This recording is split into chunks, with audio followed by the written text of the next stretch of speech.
The greatest threat to our planet is the false belief that somebody else is going to come along to solve our problems. Why not you, and why not now? Today on the show, I want to talk about something that a lot of people are afraid of. It's bankruptcy. And what do you do when you have a business that might be in a little bit of trouble and you're trying to figure it out and you love this business and you want it to work, but you're not sure what to do next? Well, today I have a very special guest on the show who's going to talk about how he overcame bankruptcy, but more importantly, how he dealt with the emotions that come with bankruptcy and the beliefs about yourself that come with having a business that maybe didn't succeed, and how to use that as a launch pad for something so much bigger, like 10, 20, 30, 40 times bigger. Today on the show, I have a very special guest, and I'm going to introduce him in just a moment. But before I do, I'm Tracy Matthews. I'm the Chief Visionary Officer of Flourish and Thrive Academy, and I help jewelry business owners launch, grow, and scale successful brands using my methodology called the Desired Brand Effect. So if you're someone who is ready to scale and grow, then I'm here to support you along the way. So my guest on the show today is Brad Pedersen. He's the author of Startup Santa. He is also an award-winning entrepreneur and an angel investor, and just a badass all around, who is going to talk to us a little bit more about how to overcome challenges in your business and how to continue growing year after year. Plus, he's designed some really cool products that you might want to check out. Now, before we dive into this episode today, I would love for you to subscribe to this channel if you enjoyed what you've listened to. Hit that little notification button so that you're notified the next time when we drop a video. All right, let's dive into today's show. Well, I'm very excited to have Brad Pedersen on the show to talk about something that I think is going to be helpful to a lot of you creatives out there. Welcome, Brad. Tracy, awesome to be here. Excited to talk about lots of different topics we've already kind of pre-thought through, and how we can build some value for your audience today. Yeah, I'm really excited. My friend Renee pitched you for our show, and I want to talk about overcoming hardship and challenges today because it seems like you've done a lot of that. You recently wrote a book called The Startup Santa. We're going to talk about that a little bit as well. But more than anything, I'd love to just get a little bit background of the type of businesses you've built over the years and what you're doing now. So yes, I've had a lot of failings in my past. I tell people I don't have an MBA from business school, but I have a PhD and DUMB from the School of Hard Knocks. I've made a lot of mistakes. That's good. But I started off in the world of toys. It wasn't an obvious path, but it's ultimately where I went. I grew up in a place that was known for agriculture and oil. And so being a toy maker didn't make a lot of sense. And furthermore, I came from a line of chiropractors, and that was what I was supposed to do. But through sort of a series of happy accidents, and literally that is how it happened, I pursued a curiosity, got involved in toys, built and scaled a toy company in Canada that became one of the largest toy companies of its kind in Canada. We were named as a rising star. We were in fact on lists. We were on the profit list in Canada for 5 years in a row as top 100 fastest growing companies in the country. I was nominated for Ernst & Young Young Entrepreneur of the Year award. There was all kinds of things happening that were exciting at the time. And this is in my mid-20s, so I'm feeling pretty good about life. And I've since come to learn that a little bit of ego can lead to a lot of overhead and just mistakes made by not inspecting what I was expecting. And as they say, pride cometh before the fall. And I have experienced that firsthand. And that led to a bankruptcy in that business. And with that came a lot of shame and guilt. Because of course, as entrepreneurs and creators, this is our baby. We birthed this, we gave it life, and it's a part of who we are, or that's how we identify, which I've come to learn since that's not true. But anyways, and yeah, it was a series of working through that adversity to figure out how I could turn it to my advantage to then come back and build something that actually was even better than an initial business, just by taking some of those lessons and applying it to a future opportunity. I love that. So you have other companies now. You have some physical products. Why don't you share a little bit more about what those are? Yeah, so I'm the co-founder of two businesses. One is Peel a Case, and Peel a Case is the world's first compostable phone case. Turns out that phone cases is a pretty big business, about $20 billion a year sold in phone cases, which to me was surprising. But if you think about it, there's a lot of smart devices sold, and people change them out every 2-3 years. And when you change it out, your phone case from the past doesn't work on the new, so you got to get a new phone case. And phone cases are made out of these really incredible materials that are meant to last a long time. Mhm. And so our original founder, Jeremy, came up with a material that actually was super resilient, plus it broke down, had this graceful end of life. And that was really cool. Then that kind of led to the second business, because we had people who were asking us, well, what do I do with my compostable phone case? And we're like, well, put it into your home composting bin. Well, I don't have one of those. Mm. Well, put it into the industrial composter. Well, they don't take it. So it's like, oh, okay, there's a Interesting. lack of composting infrastructure. So how do we solve that problem? So we created a product called Lomi. And Lomi is the world's first smart waste device that turns organic waste into nutrient-dense dirt while you sleep. And it looks after not only compostable products and packaging, but also looks after food waste. And actually, it turns out to be even a bigger problem, because, I was kind of naive that organic waste food goes to landfill and it breaks down in landfill, and that. Well, I've since come to learn that what happens is you put it in a plastic bag, right, in your kitchen, Yeah. and then that goes into the dumpster, which then goes to the landfill, and they bury it under clay. So it breaks down anaerobically. And instead of breaking down naturally and being good for the environment, it breaks down in a way that it emits a methane gas, which Oh, is 80 wow. times potent than CO2. So very bad, yes. And also produces something called leachate. It's like a substrate that corrupts a lot of the aquifers and the water system. So anyways, I say all that to say it was kind of like a happy accident. Like, this was a problem we we're trying to solve.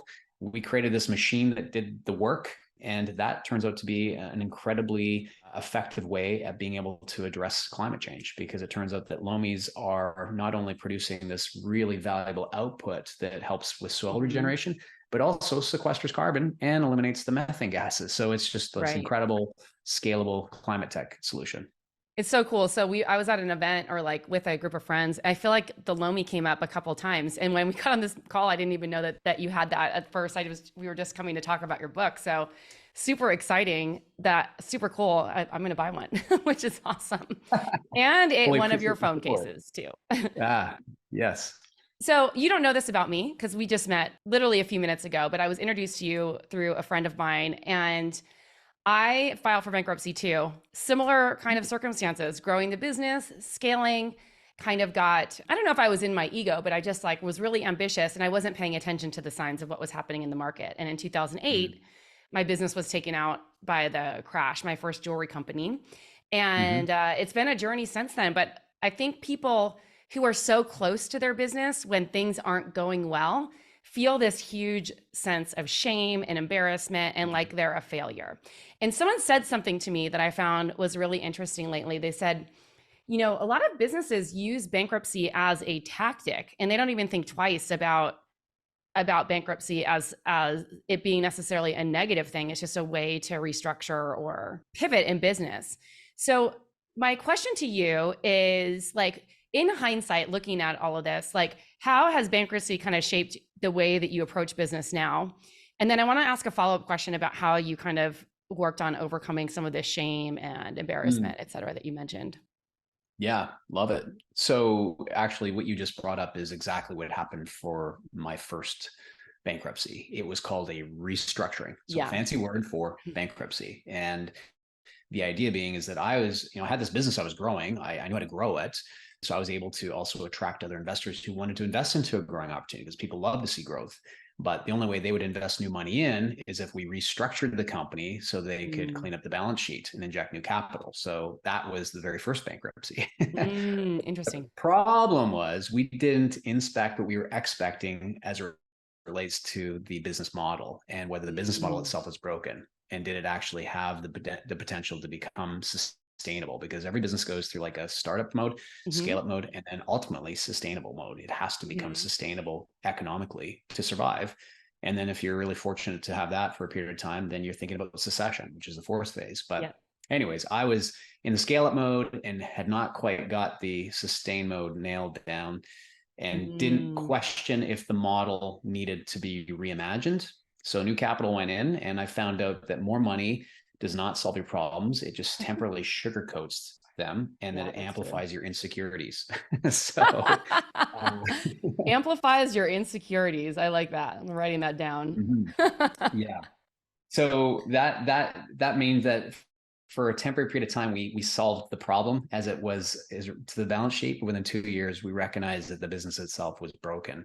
And that's where we put a final bullet in that business, because the model is what we should have questioned. But I've now, to kind of follow on to your second question, I've come to learn that that was my inconvenient blessing. Very, very inconvenient in the moment, because so much of my self-worth and identity was, again, built into that business because of what I did. And I've since come to learn, not human doings or human havings. We're human beings. It's first about who we're becoming. And part of our becoming is going through hard things and kind of come to a place that you know that you're more powerful than your problems, you're more courageous than your challenges, and you can be more formidable than your fears. You know, life is going to be tough. That's just part of the deal. We all want, you know, the great paradox of life is that we want happiness, joy, success. Well, if you want those things, you have to be willing also to take the other side of the coin, which is pain, suffering, and failing.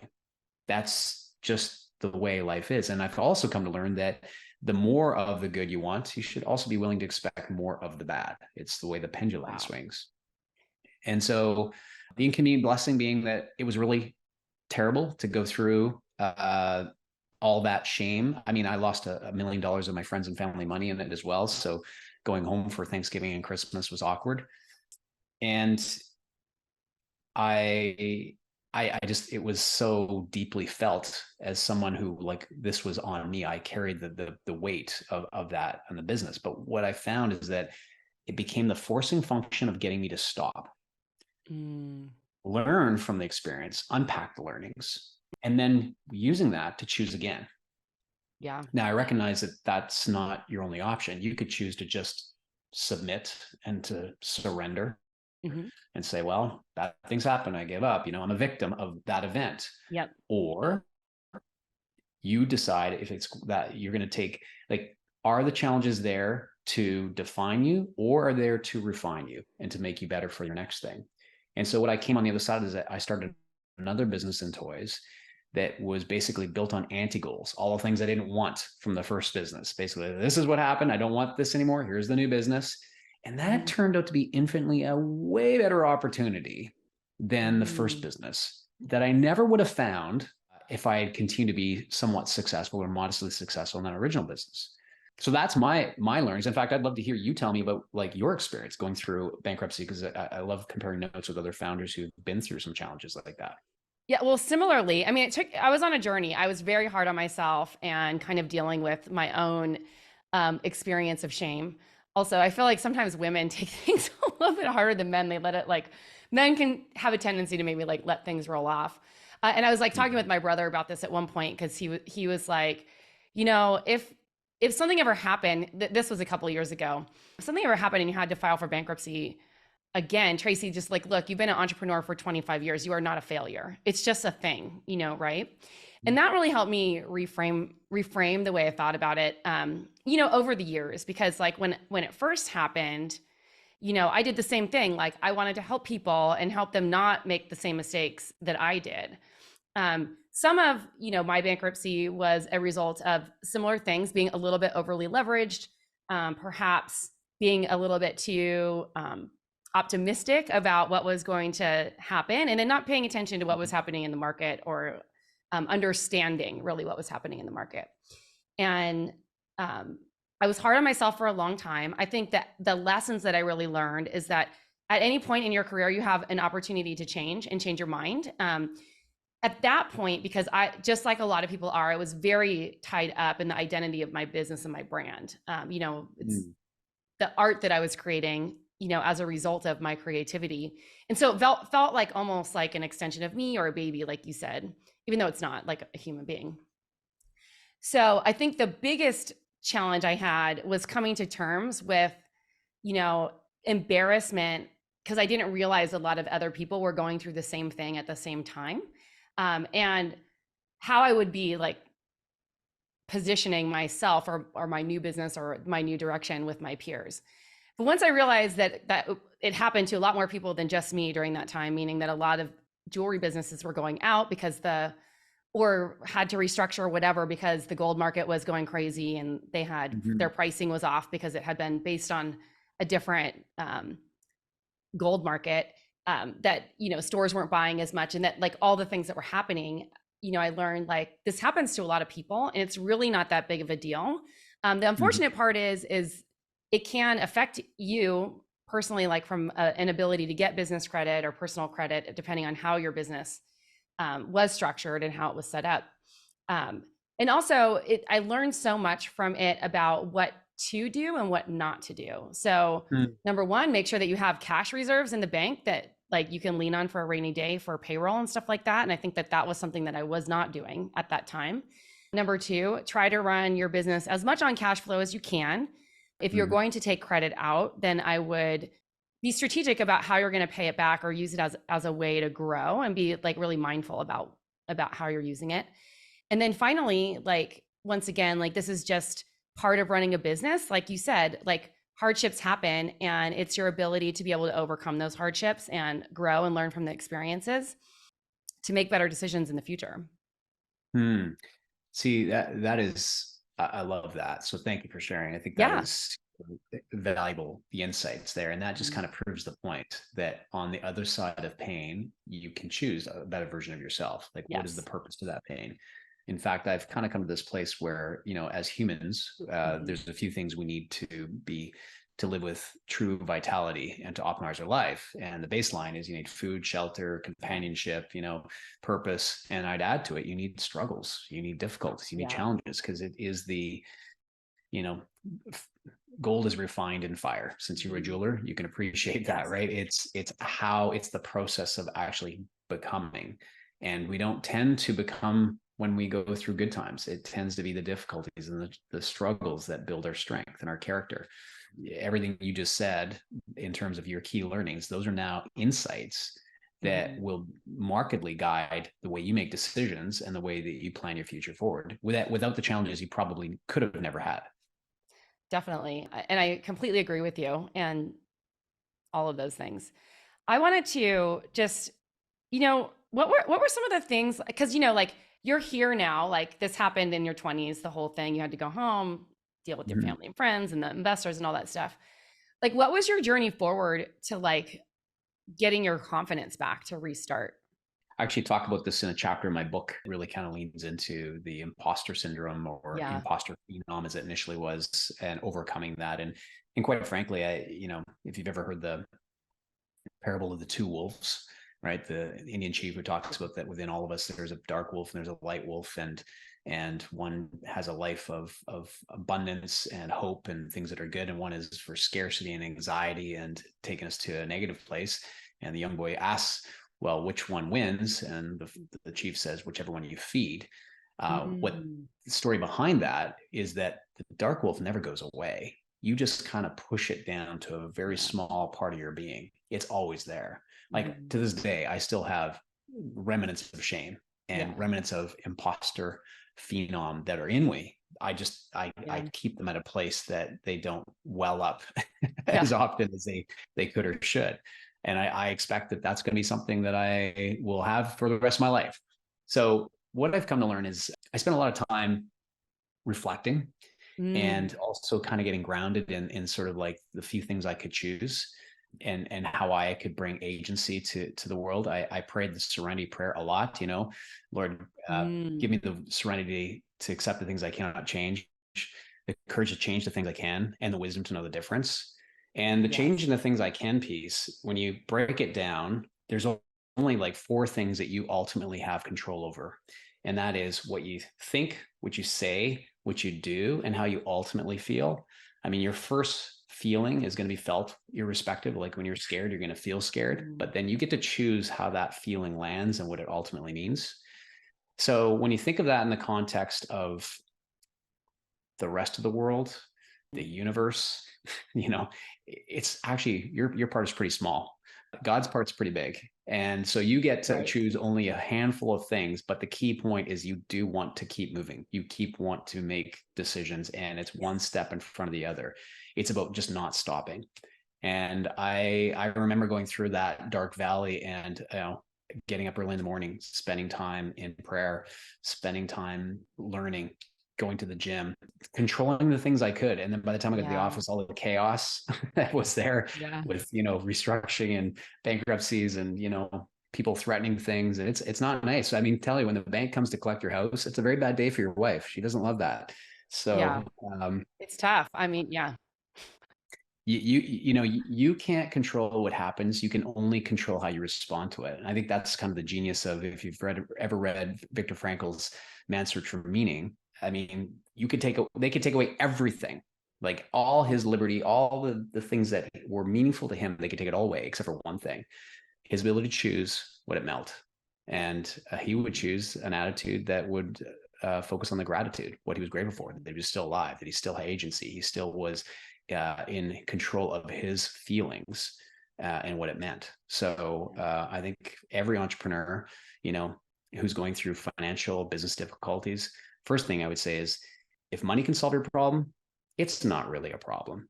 Yeah. Right. Real problems are health and family. That's like, Yeah. if those things are compromised, that's where real problems. Mm-hmm. So bring it into perspective. That's first. Yeah. Then second, control the 4 things you can control to the best you can, and just keep moving, taking one step after another. So what do you mean by the 4 things that you control? You can only control what you Just, think, yeah. what you say, Yeah. what you do, and ultimately what you choose to feel. Those are the Okay. only 4 things that you can control. Okay. Yes. How did you get back to a place of being able to trust yourself? Is that the same kind of journey as the confidence thing? Okay. Yeah, again, a work in progress. I'm still working on that. But I think there's a few ideas here. I think having, when you show up consistently, I think I heard Alex Ramosi say this recently about, when you look in the mirror and the things that you believe about yourself, Mm-hmm. there's evidence that you can see they're true by the way that you're demonstrating your physicality and or your attitude. Those are things that you can visibly see. So prove to yourself that you are who you're saying you are. Be in integrity with your Mm-hmm. values and your beliefs. The more you do that, the more you build muscle in your life, not just physically, but just around your character, that reinforces that you are who you believe and who you say you are. And then secondly, associations. I'm a huge believer, the average of the 5 people you spend the most time with, I think it was Jim Rohn who said that, and I'm a firm believer that's true. So pick your associations carefully, because, what I've come to learn is that your friends want you to succeed as long as it's not more than them. So, They don't want you to succeed right? more than them. Yeah. So Do you have a find your competition with your real, friends? well, your real friends will cheer you on and Yeah. will stand behind you and want you to become the best and brightest version of yourself. But again, my experience of most of your inherited friends or family, that's not typically the case. Again, they want you to succeed until all of a sudden you're doing so moving much past better. them, and then suddenly there's, so but if you have good feedback from people who truly care, that's super valuable, the most valuable, in fact. How have you curated? So you mentioned that quote by Jim Rohn, that you're only as good as the 5 people you spend the most time with. It's something along those lines, right? Yep. How have you curated your inner circle of people to hang out with? Carefully. Yeah. Intentionally. I've come to this place, particularly I'm 51 now. So this is sort of like a new chapter in life. And I'm really careful. I would say I'm not looking about going wider. I'm looking to go narrower and deeper. Yeah. So I kind of use that as a framework. And then I'm looking for people who are engines, not anchors, people who help lift Yeah. you up and Engines, take you not to a anchors. I higher level love that. versus pull you down. And how do you tell these people? Typically, it's from the quality of the conversations. So Right. here's a great filter that I use that I think is helpful. So small minds talk about others. Average minds talk about events. Great minds talk about ideas. So I would encourage your listener to find relationships where you're beating up ideas and you're using your imagination to project into the future. Because the beautiful thing about us as humans is that everything's created twice. First in our minds, and then we manifest it into reality.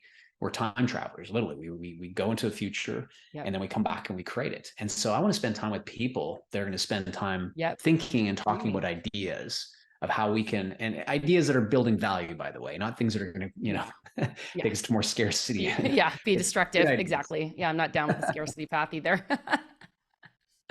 I have the chills right now for a very specific reason. Like, I'm big on visualization and manifestation, and also finding the people and like joining groups or masterminds or programs where you can be in community with people who lift you up, right? And instead of bringing you down and like being negative all the time, like they're there to support each other and help them ideate and all those things. And it reminds me, I don't talk about this very much, but my grandfather was a very successful entrepreneur who came from nothing, like literally didn't have, it was back in the day when like they were working on the farm. He had to, you know, feed his family. So, and like his family, his of origin. So he stopped going to school when he was like in 7th or 8th grade, went out to California from Ohio to meet my grandmother. And my grandmother loaned him $300 to start a hot dog cart, which turned into Wow. a fast food chain that is like international now. He's no longer alive. He passed away quite a long time ago. But the thing that I always found so inspiring about him is that even when things were really bad, because he went through a lot of hardship, he lost all of his wealth at one point, Hmm. in the same year that my mother passed away, his daughter, and like also got kicked out as the chairman of the board for the company he built in the same year. And then they Hmm. asked him back, but that's a longer story. I'm not going to talk about that. But he wrote or co-wrote a book with a ghost author because he's not necessarily a writer. And the title of that book was Never Stop Dreaming. And that has always stuck with me because I feel like the more that you can dream up a possibility and then move into action to do the things that are actually going to build that dream, the more successful you Hmm. will be, the more resourceful you will be, the more you'll be able to pivot when things aren't going right. And just the more aligned with, I don't know if it's the universe or whatever, with spirit, that you'll be to be able to create the things that you want to create in the world. And the world needs people who are dreaming often and executing on those dreams. So thanks for bringing that up because it just reminded me of that. Hmm. Love it. Can I ask you Yeah. which was the fast food Oh chain? yeah, it's Carl's Jr. He's Carl. Oh, wow. Yeah. I don't know if Okay. you know that in Canada, but I don't know. I've definitely traveled enough in the States to know the chain. So next time I go, I have a new association Yeah, with right. that restaurant. It's So very interesting cool. because as I become an adult, I don't really eat fast food. Like I don't eat Mm. there. And it's the company's Yeah. been public for like probably 30 years now, 40 years, something, Hmm. for a long time. So it's not owned by our family or anything anymore, but Yeah. interesting. It's a great story, and I agree with you wholeheartedly on this. I do believe that there is a creator and that we are his creation, Mhm. and that we're designed uniquely. What makes humans stand out from all the species, that we thrive in relationships. There's other species that do pack to survive, but we actually build value when we build relationships and Mhm. create value with other people.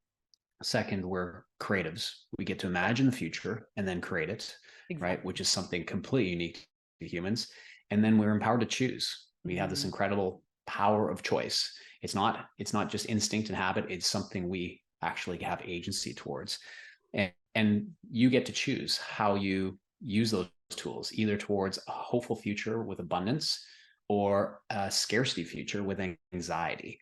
And you can create either or. We've seen that. Mhm. In fact, I think it was Alexander Solzhenitsyn said, "Wouldn't it be great if we can?" I'm paraphrasing. Wouldn't it be great if we could cut evil out of society? But the line of good and evil goes through every human's heart, and who wants to Mhm. cut a piece of their own heart away? Right. And I think it speaks to that, even as we look at events happening around the world, that we see both. We see Mhm. incredible abundance, incredible hope, incredible things Mhm. that we're creating ways that we can have a more abundant future. At the same time, we see the creation of devastation and destruction and war and famine and things that are, they're terrible, It's that we've awful. known since the beginning of time. But it is within our agency to be creators, and we get to choose how we create, whether we're going Yep. to build more value or more scarcity, more hope or more anxiety. And Mhm. it's a great responsibility for all of us. This is true. And a great way to think about it, because everyone's got the dark side of their psyche, whatever that is, shadow, whatever you want to call it. I don't like calling it Mm-hmm. evil, but it's a dark side. I'm Dark like, I'm a side. good We'll person, use damn Star it. Just Wars. kidding. Yeah. But I know what you mean. You know what I'm saying. So let's talk about your Mm-hmm. book, The Startup Santa. Why did you write the book? Yeah. Look, I didn't really want to write this book. A couple of reasons. Number one, it seemed incredibly daunting as a founder entrepreneur. I know enough about myself that I'm really good at starting things and finishing things. That messy middle is where I don't do well. And so I didn't want to do that. And I can confirm there's a lot of messy middle in writing a book. Hard. But the I've second done it was, too. yeah. Okay. So, so the second was just, why does the world need another voice? It's already a pretty noisy place. So I landed at a place that, well, at least I want to do a memoir and capture some of the things that happened, because I've had quite an adventurous life. And in fact, we didn't talk about it, but I got fired from a company I co-founded. And Oh, I want to hear about that. You're gonna have to let's talk about that after you. a whole bunch of lessons. Well, I mean, I know we have limited time, and it's in the book, and I unpack it. It's an incredibly powerful way that I arrived at where I am today, building these sustainable businesses. And I look at it again as an inconvenient blessing in my life, for sure. But look, the ideas that came out of it, I actually have found that by writing, there's two things that happened. Number one, there was kind of narrative therapy. I actually was able to process some things that I hadn't fully thought through, because I just have a way to move on instead of spending time, understanding it and closing loops. So that was helpful. In fact, there was moments I was crying while I'm just writing the book. It was just very cathartic. And then second is it just, I started to get some people like Dan Martell who said, hey, here you're writing a book, you share a chapter with me. And I'd share it with him. And he would come to me and say, Brad, and he kind of gives me that look on the side of that, Brad, you'd be doing the world a disservice if you didn't release this. Yeah. So Dan's good at doing that, right? Oh yeah. Yeah, he's good at that. Yeah. So anyways, that is the reason the book came out. And so it's a toy maker's tale of 10 business lessons learned through timeless toys. I tell people it's not a to-do book, it's a what not to do book. I like it. And here's a bunch of mistakes I've made, and here's some wisdom from my wounds that you can avoid the mistakes I made. And every chapter features an iconic toy like Monopoly, Jenga, Etch-a-Sketch, Hula Hoop, tells a little bit of the origin story, where they came from, what those toys teach us. Because toys are, first of all, we develop as humans through play. Yeah. Play is about problem solving, social interactions, and developing skills. And so I tell, here's what those toys are teaching us. And then I tell a story from my past, typically of a failing, like getting fired or going bankrupt. And what are the lessons that I can create through the story of the toy. So that's the structure. And look, I hope for founders, entrepreneurs, that this will be something that they find really helpful and maybe cathartic for them as well, to know they're not alone and going through some of the difficulties and struggles, that they will benefit from not making some of the mistakes I made. But at the end of the day, I'm the greatest benefactor of this whole thing, because I have learned so much about my past and what it means and how it's helped me show up to become who I am today. I love that. How did the name The Santa Startup come about? Is that just because toys are given at Christmas? Well, since, I'm a toy maker from Canada, so I'm a toy maker from the North. I'm the closest proxy to Santa Claus. And every Christmas morning, I was making sure that there was smiles under the tree. So that is really the impetus. I'm not Santa. I don't have as big a beard or belly as him, thank God. But I definitely am his closest compadre in terms of creating joy and happiness Christmas morning. I love that. So my final question is, do you have any words of advice or actually my second and final question, I have another question after that, but any final words of advice for our audience before we go? Look, I think if you're a creator, if you're somebody who's creating value in the world, then the world needs more of you. Particularly right now, there seems to be a high level of, I would say, discouragement and anxiety. And I tell people that the greatest threat to our planet is not, the conflict in the Middle East or the war in Europe and Russia or the next pandemic. The greatest threat to our planet is the false belief that somebody else is going to come along to solve our problems. Yep. Why not you, and why not now? Because you all have agency and you have the ability to make meaningful choices that do matter. So don't numb out, lean in, and be at cause versus being in effect. So that's my encouragement, recommendation, and I guess commission. Great advice. So where can everyone find the Santa Startup? You can go to startupsantabook.com. Oh, I'm saying it the wrong way. I'm dyslexic. I'm sorry. Startup Santa. The Startup Santa. I read everything backwards. I'm so sorry. Dyslexic? Yeah. Because most really talented founders are. So that's a common trait, just so you know. Yeah, so startupsantabook.com. If you go there, actually, you can download the first chapter for free just to get a bit of a flavor for it. And also, there's some videos that I do with one of my spiritual mentors that just kind of goes deeper behind chapters. So we provided some additional resources that I think your listeners would enjoy. That's going to be amazing. Go pick up the Startup Santa today. And thank you so much for being here, Brad. This was awesome. Really enjoyed the time, Tracy, and thanks for having me on. My pleasure. Thank you so much for watching the show today. I hope you enjoyed this interview. Make sure that you go pick up Startup Santa, and we'll see you next time.